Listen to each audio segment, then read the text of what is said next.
وجه صاحب الجلالة الملك محمد السادس نصره الله برقية تعزية إلى أسرة الفنان الراحل محمد مجد الذي انتقل إلى جوار ربه أمس بمدينة الدار البيضاء.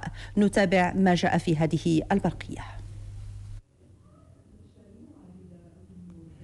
جلالة الملك قال في هذه البرقية: بلغنا بعميق التأثر نبأ وفاة المشمول بعفو الله ورضوانه المرحوم الفنان المقتدر محمد مجد الذي اختاره الله إلى جواره في هذه الأيام المباركة الفضيلة.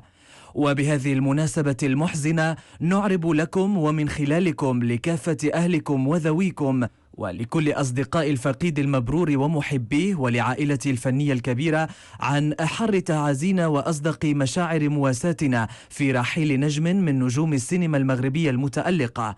وأكد جلالته أن المغرب فقد ومعه الأسرة المسرحية والسينمائية والتلفزيونية بوفاة محمد مجد ممثلا مقتدرا ساهم بمواهبه الفنية وإبداعاته المتميزة في إشعاع الفن السينمائي المغربي، وهو ما بوأه مكانة رفيعة لدى جمهوره وعشاق فنه وجعله محط تكريم وتقدير من طرف العديد من المهرجانات السينمائية الوطنية والدولية.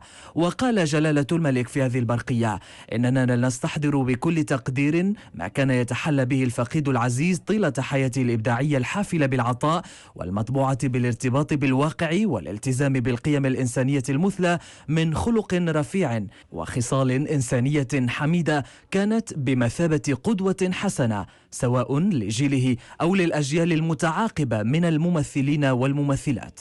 وإذ نشاطركم أحزانكم في هذا المصاب الأليم الذي لا راد لقضاء الله فيه، ندعو العلي القدير أن يلهمكم جميل الصبر وحسن العزاء، وأن يجزي الفقيد الكبير الجزاء الأوفى عما قدم لوطنه ولفنه من جليل الأعمال، وأن يسكنه فسيح جناته.